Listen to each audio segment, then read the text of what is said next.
जय जगन्नाथ। पंचसखा मध्य बलराम दास थिले वयोज्येष्ठ। पिता थिले सोमनाथ महापात्र, माता महामाया। तेबे तांकर जन्म समय विषय नाना गवेषक नाना मत देइछन्ति।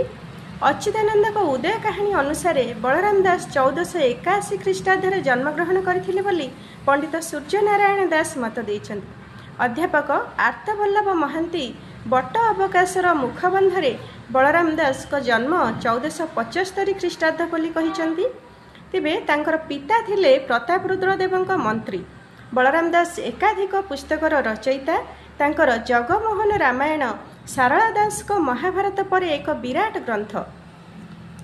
केतेक अंचल रे एही रामायण को दांडी रामायण बा दक्षिणी रामायण बोली मध्य कुहा जाइथे।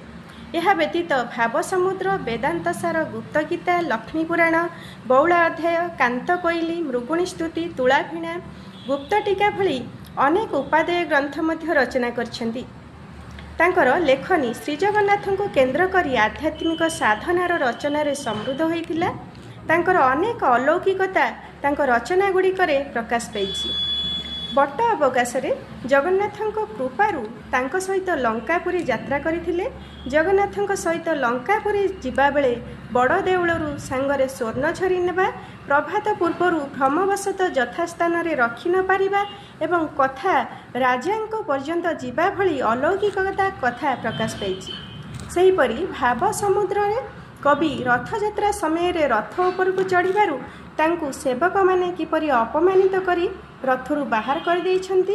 अपमान पाई बलराम पुरीर बांकी मुहाण निकटरे बाली रथ करी जगन्नाथ को एकाग्र चित्तरे आराधना करिछन्ति। बलराम को बाली रथरे प्रभु विजय करिछन्ति। बड़ दांडरे रथ चली नहीं। राजा स्वप्न रे एकथा जानी पारी बलराम दास को यथोचित सम्मान देई फेराई नेइछन्ति। तांकर वेदांत सार गुप्त गीतार श्रीजगन्नाथ प्रति अचला भक्ति फल जड़े मूर्ख मुखरे सुधा वेदांतर जटिल तथ्य व्याख्यान शुणाइबारु उभय राजा और पंडित माने बलराम को अलौकिकतार विस्मित होइछन्ति बोली वर्णित। तेबे तांकर बौला अध्यायटी गोटे गाईर सत्य रक्षा पाई निज जीवन को उत्सर्ग करिबा बा जीवन को मृत्यु मुखरे पकाइबा कथा वर्णित होइछि। आसंतु एही बौला अध्यायटी पाठ करिबा। जय जय जगन्नाथ देवादेवी राजा, लक्ष्मीपाट राणी जार अटंती भारीजा। नीलाद्रि कटके रत्न सिंहासने थाई, संसारर चेष्टा